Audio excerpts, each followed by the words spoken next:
শক্তি রান্নাঘরে সবাইকে স্বাগত। আজকে আমি বানাবো একটা ওষুধ বলাই যায়, সেটা হচ্ছে একটা কাঢ়া বানাবো বাসক পাতা, শিউলি ফুলের পাতা আর তুলসী পাতা দিয়ে। এই সিজনে সবারই কম বেশি ঠান্ডা লেগেই থাকে, সেই কারণের জন্য এটা যদি আপনি বানিয়ে 3 দিন খেতে পারেন, আপনার সর্দি কাশি সব কমে যাবে। সেটা আজকে বানাবো। আমি নিয়ে নিয়েছি বাসক পাতা, শিউলি ফুলের পাতা আর নিয়ে নিয়েছি তুলসী পাতা।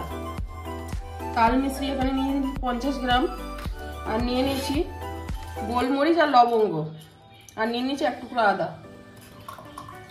আমি এখানে 2 গ্লাস জল নিয়ে নিচ্ছি।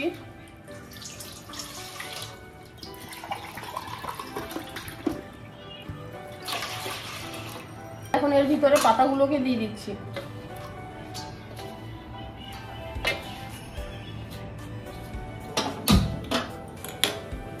মিশ্রিটা আমি দিয়ে দিচ্ছি, তাকে আমি ঘষে দেব আর এগুলোকে গুঁড়ো করে নেব। আদাটাকে দেখো আমি ঘষে নিয়েছি, আদাটা দিয়ে দিচ্ছি। গোলমরিচ আর লবঙ্গ আমি গুঁড়ো করে নিয়েছি, এটাকেও দিয়ে দিচ্ছি।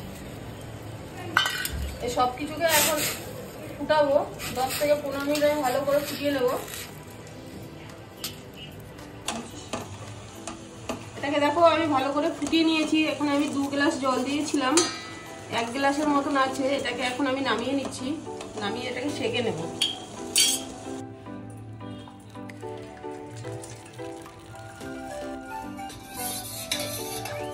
পাতাগুলোকে আমি সেঁকে নিয়েছি, এরকম হয়েছে। এটাকে আপনারা প্রত্যেকদিন সকালবেলা একবার করে ফুটিয়ে নেবেন, আর খাওয়ার সময় একটু গরম করে খাবেন। দিনে 3 বার খেতে হবে। সর্দি কাশি জ্বর 2 থেকে 3 দিন খেলেই ঠিক হয়ে যাবে। এই যে ভিডিওটা বানালাম, আপনাদের যদি ভালো লাগে অবশ্যই আমাকে কমেন্ট করে জানাবেন। তাহলে দেখা হচ্ছে পরের ভিডিও।